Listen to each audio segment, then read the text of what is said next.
This April 14th marks the 100th anniversary of the sinking of the RMS Titanic. The legendary luxury liner sailed from Southampton through the North Atlantic, hoping to make landfall in New York City as one of the most opulent ships of its time. But as history tells us, the supposedly unsinkable ship was plagued by a combination of arrogance, bad judgment, and worse luck. It struck an iceberg late one night, and an hour and a half later it sank, taking approximately 1,500 lives with her. Even 100 years later, it stands out as one of the all-time worst oceanic disasters, and some are marking this occasion with documentary TV specials or memorials or new museums. Then there's James Cameron. As you probably know already, Mr. King of the World has decided to honor this terrible tragedy with a 3D re-release of his blockbuster film, Titanic.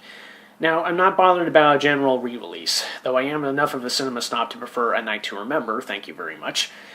It's the 3D part that bothers me.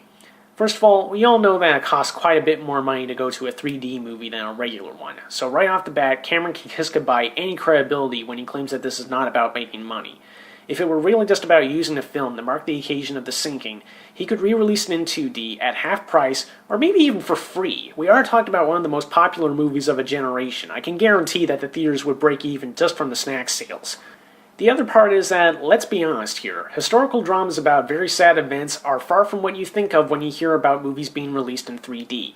Generally, you think of over-the-top and silly action or horror movies, with the 3D being added for sheer spectacle. I know that Cameron and his apologists will say that he's trying to change that image of 3D, but I can think of far more tasteful ways to do it. Release Gladiator or Braveheart in 3D. Release Casablanca in 3D. Hell, dig up that 3D version of Dial M for Murder. Actually, no, bad example. Let me put it this way. In 10 or 15 years, imagine that somebody in Hollywood, maybe Michael Bay, will decide to mark the anniversary of 9/11 by making a blockbuster disaster movie about the World Trade Center being destroyed. With a deafening soundtrack, in 3D, and with all of Bay's usual offensive stereotypes. I'm coming up with that solely as satire to make a point, and even that is sickening me to my stomach. That's how I feel about a 3D version of Titanic. It's an unnecessarily over-the-top exploitation of the deaths of over 1,000 people, many of them children, and many of them having frozen to death, which isn't a great way to go.